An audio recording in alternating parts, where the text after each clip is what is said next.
Hello, this presentation is about my current focus of research, this notion of a seed object, and this mainly comes from a more general object called the F completion, which we will define these mixed type boundary fields and then an internal skeleton.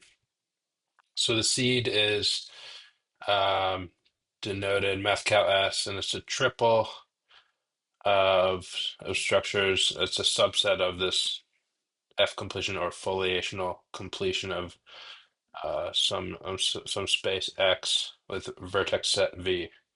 So we'll get to that in a minute, but this is generally what what the presentation is about. So, my goal for today is just to define this cubical field shell rigorously enough to present it on YouTube and sort of convey what I'm thinking about this. Um, so there is a notion in which the this model can relate to I guess it's not really space-time, but something a bit more complex and abstract than that.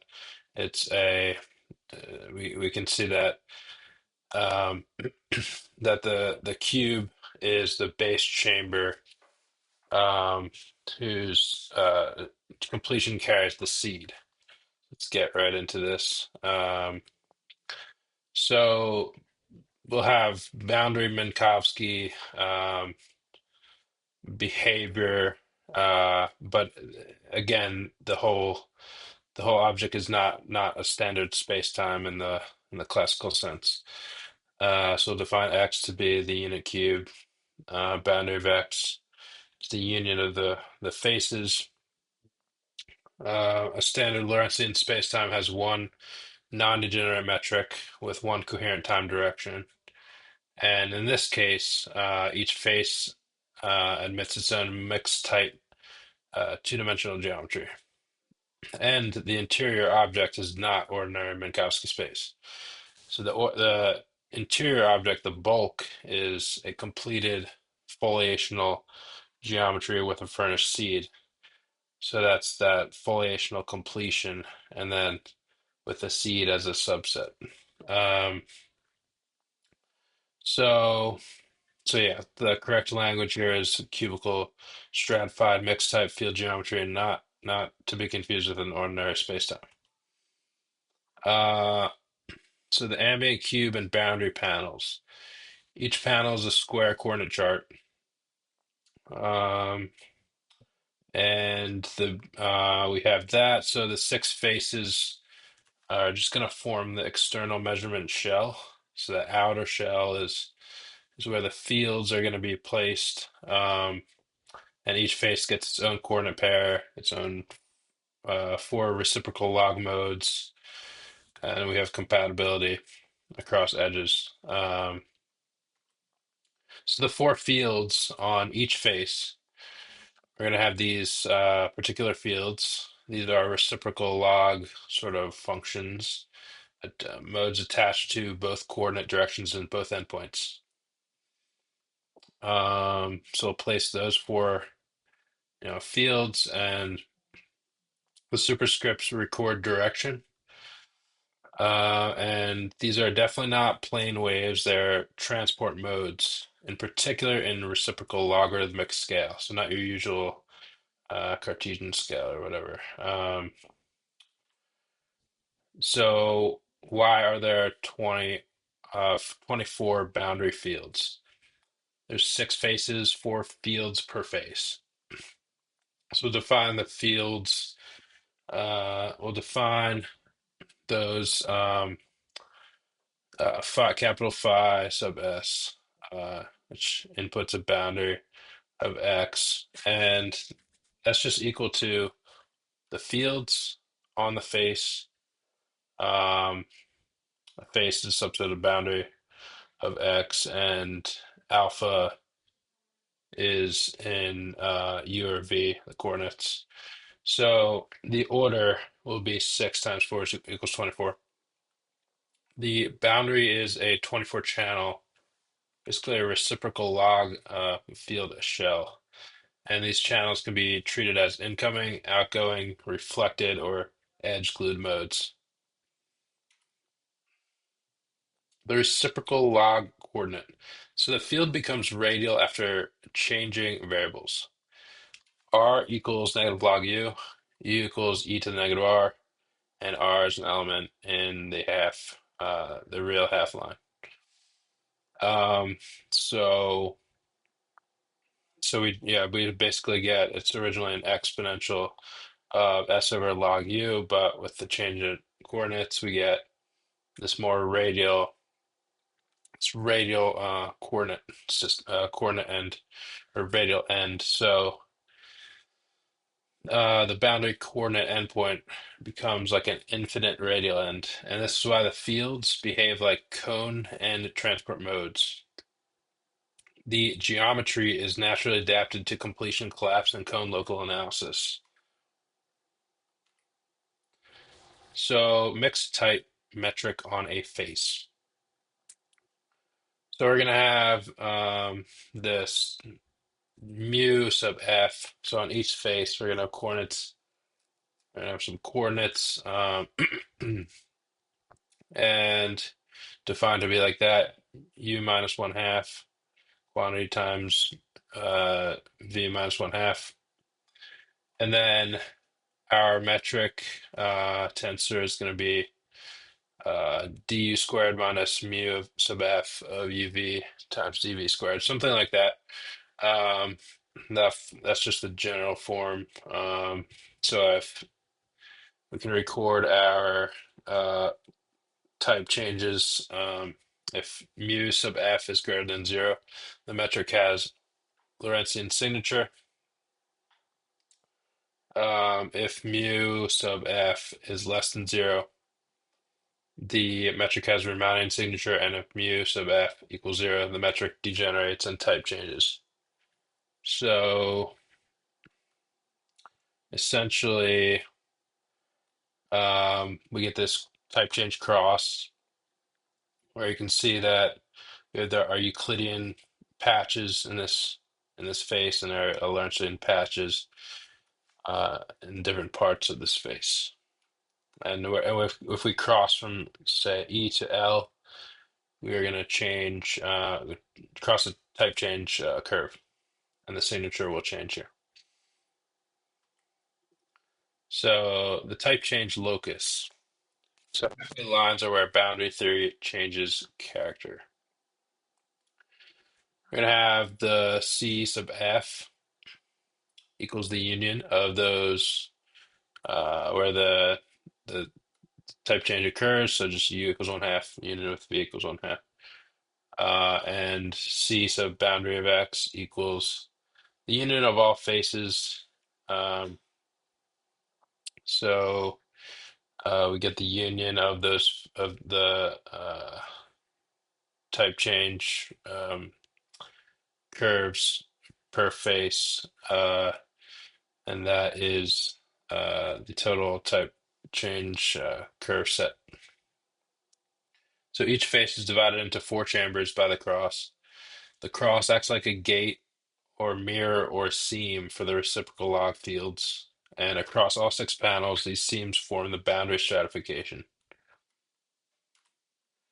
So boundary data package, what exactly lives on the external shell? So we got this mathfrak B sub S of X. Uh, it's it's a tuple. It records panels. So it records mixed metrics, fields, and type change curves. It's a boundary field data, not yet the internal seed. So the role of the boundary is to feed, reflect, and measure modes coupled to the completed bulk. And a key point is that the boundary shell is a structured interface for the seed, not the seed itself. Okay, so what my CX sub V mean? We're going to try to define this a little bit more. So deflational completion, that is CX so V, is not a subset of X. It's in fact we have a projection map from uh, a map from the foliational completion to X, uh, but the F completion is not a subset of the cube. So just to clear that up, it's a new stratified object constructed from the foliational data on the cube. That is true. The map pi remembers the visible base location, but it can forget information upstairs in terms of sheet data. So foliation datum V. So we're gonna have V equals this another tuple. A indexes the selected singular foliation families. F sub alpha is a foliation of the cube. Interior possibly singular near boundary strata. And lambda sub alpha indexes the leaves themselves. So let's say the L limit data is going to record the allowable limiting strata. So the gluing will record which limits are glued. Okay. So let's look at the leaves before completion. Start in the open cube. X to the circ equals 0, 1, the open cube. Right. So we have the leaves with the parameters index at alpha, indexes alpha and lambda. So the leaves are a subset of this open unit cube, um, where lambda is an element of lambda sub alpha. So the leaves are ordinary smooth pieces only away from the boundary and singular strata. Typically, they are not closed inside the open unit cube. So their endpoints or limiting cycles accumulate at faces, edges, vertices, or cone-like strata. So we get the completed leaves now, which we get by joining limiting strata to each leaf. So we're going to define hat L to equal the leaves unioned, these open leaves unioned with the leaves where we place a limit point at V, each vertex at and it's a closure, but it also records foliational approach data. So we're just basically adjoining these limiting points to each leaf. So different approach directions to the same cube point can become different upstairs points. Okay, this is the reason the completion behaves like a blow up or resolution. The quotient definition. So here's a rigorous working definition of the F completion. We're going to define it as such, and we're basically going to take the limiting the leaves with their limiting points, and we're going to take all those unioned over alpha and lambda, and then we're going to quotient by the equivalence relation. So um, we have the hat L equals um so this just sets it up like this hat L just sets up the union with the leaves and the open leaves and the limit points V, and then we're gonna say the equivalence relations are gonna collapse them all to those limiting points.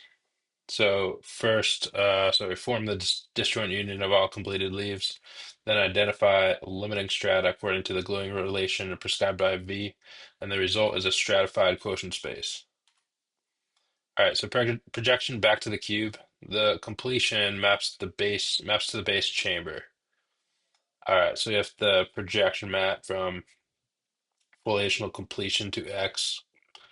And then this just says P not equal to Q as an element in the foliational completion, but pi, the projection of P, equals projection of Q, is an element of X.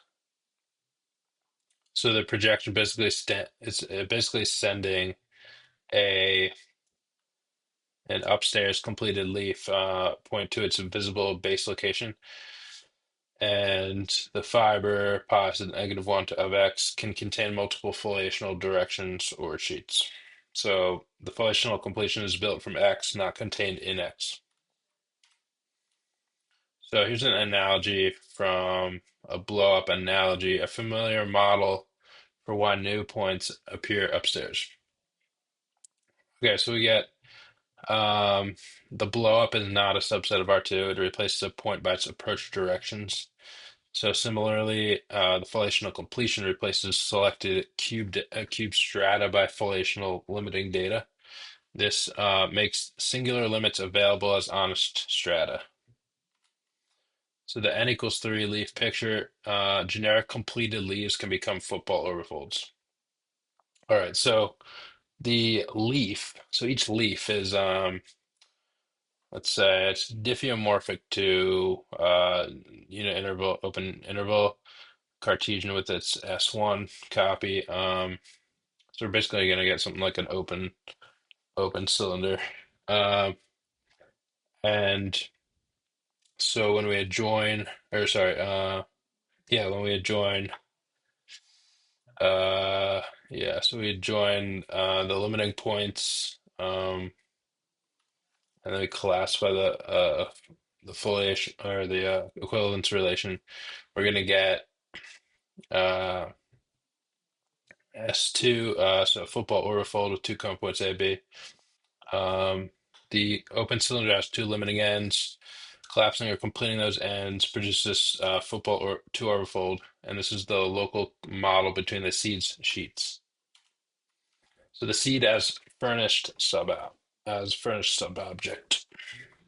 The seed is selected inside the completion. So we have the seed there as a triple I gamma pi subset of CXV. Um, I is the selected stratified overfold surface complex. Gamma subset of I is the one-dimensional seam or localization skeleton. Pi is the finite symmetry or piecewise isometric group preserving the furnished structure. And the key point is the F completion is the ambient completed world, whereas the seed is the zeta active furnished core. So what does furnishing mean here? So extra structure turns a subspace into a seed. So math I equals the union of these football overfolds over union over A, and each overfold, each sigma sub A um, is modeled on a football overfold. So pi acts on on the tuple of math I gamma by the stratum preserving piecewise isometries. A random subset of CXV is not a seed. So the seed requires incidence data, singular strata, symmetry, and eventually holonomy zeta decorations. So a seed is basically a very particular symmetry-rich subset of the CXV. This furnishing is what makes the object computationally and spectrally meaningful. So the localization skeleton. So gamma is where the non-trivial spectral information is expected to concentrate. So gamma equals the singular locus of I, subset of I, one dimensional. In this case, the divisor, non-trivial divisor set of lambda sub s, lambda of the seed is expected to localize on gamma, where lambda is the completed Riemann zeta function.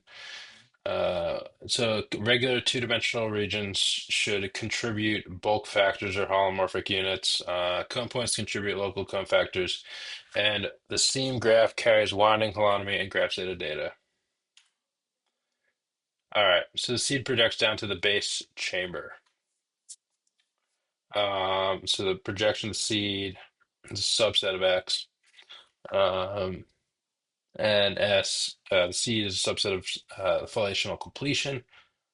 Um, a projection of the seed is a subset. Yeah, projection of this projection of the seed is a subset of X. I said that above. So the picture drawn inside the cube is a projection of the seed. All right, so the true seed lives upstairs in the completed foliational space. So it separates the visualization from the mathematical object. So how do the 24 fields talk to the completed interior? So this R sub S map, this is P sub S map. R sub S is this map is a boundary extension, propagation, or resolvent type operator. P sub S is going to restrict or project the completed bulk signal into the seed. And then the composition map measures how boundary reciprocal log modes excite the seed. So we're looking at boundary information and how it projects onto the seed and excites it. So the holonomy decorations, seed becomes active after adding flatline data. So this is one way we can sort of attach. We can find different types of zeta functions, even L functions within this model. Um, if we add flatline data, for example, a holonomy representation map from the fundamental group of gamma to and gamma here can be represented as a graph. Uh, uh,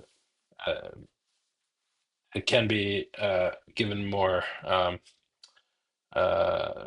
enrichment, as we'll see later. So we'll take a map from the fundamental group of gamma to the unitary rank 1 group, and we're going to say that, and so L sub rho is a flat unitary line bundle.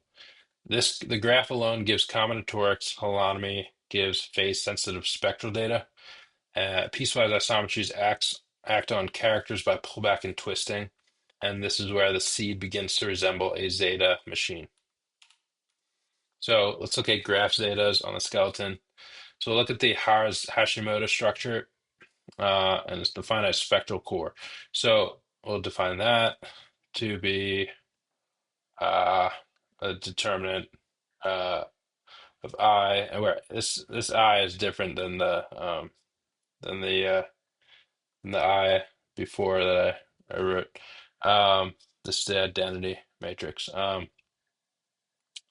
So we'll have the backtracking operator sub rho, where B sub rho is a map from C uh, to the power of the edge set of gamma to maps to C to itself. So B sub rho is a twisted non-backtracking or Hashimoto operator.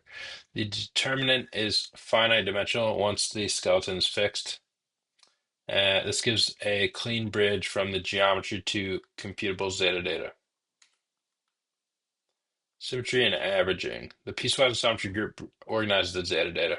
So we take an average over the pi group, um, over elements in the pi group, and then we'll hit the zeta function with this average or average it out.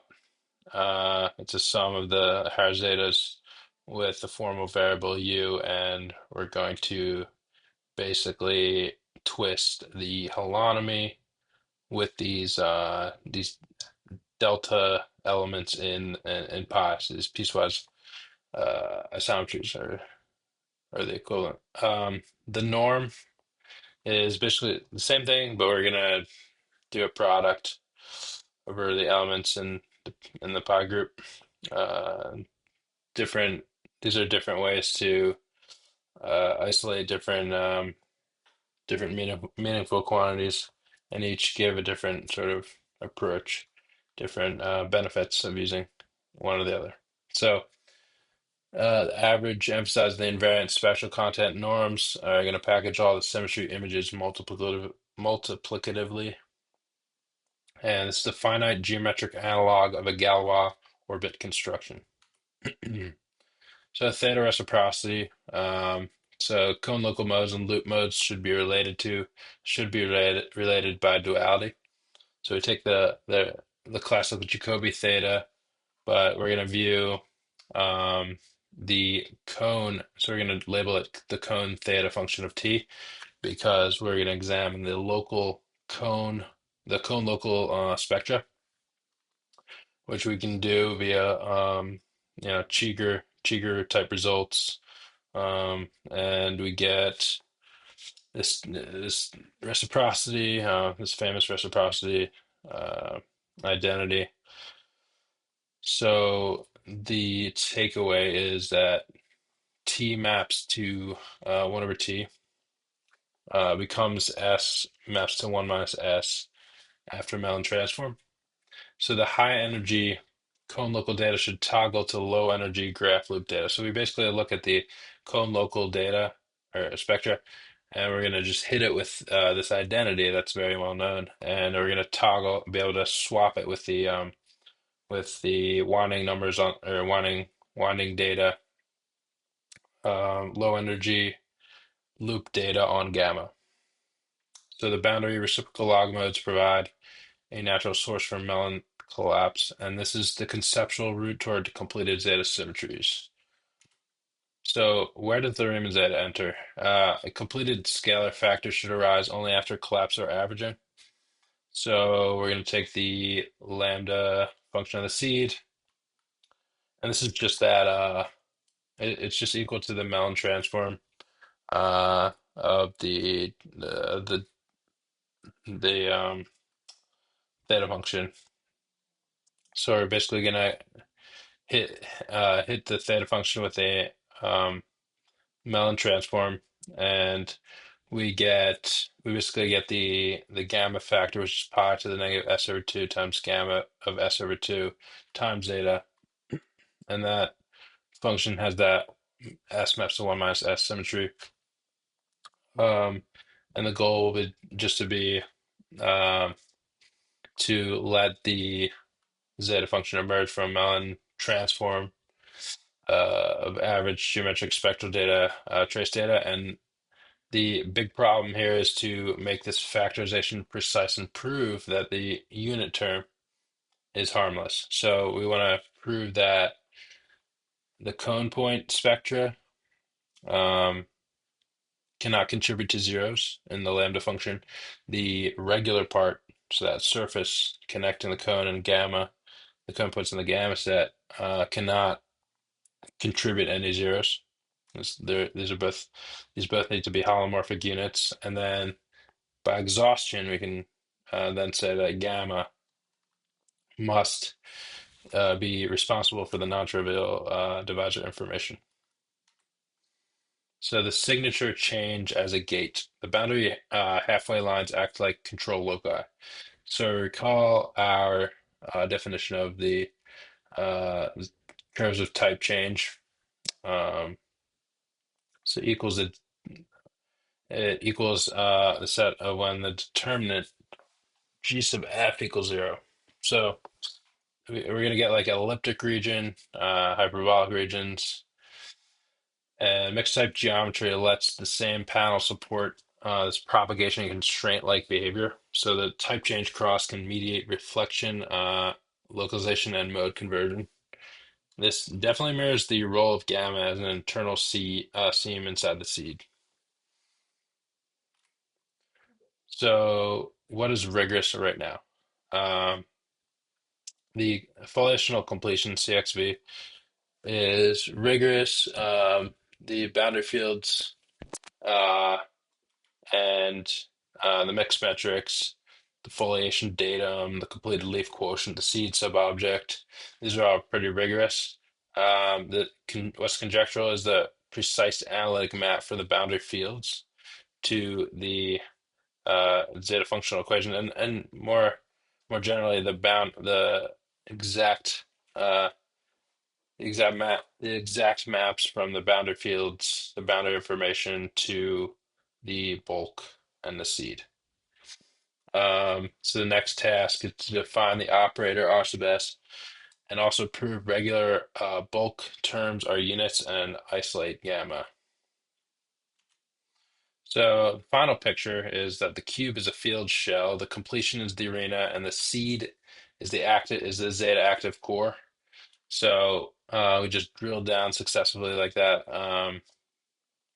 So we go from the 24 boundary fields to the F completion to the seed, and then finally restricting all the way to the graph gamma, which we can put a graph zeta on, or some more exotic, uh, more fundamental zeta functions like the Riemann zeta function. So this is not a standard space-time in the with what I was saying before. It is a stratified mixed type spectral geometry. The construction has a rigorous quotient definition and a clear map to the cube. The research agenda is to prove that the seed skeleton controls the completed zeta signal. So, um, a clean title for the product might be Cubicle F Completion and the Zeta Space Seed.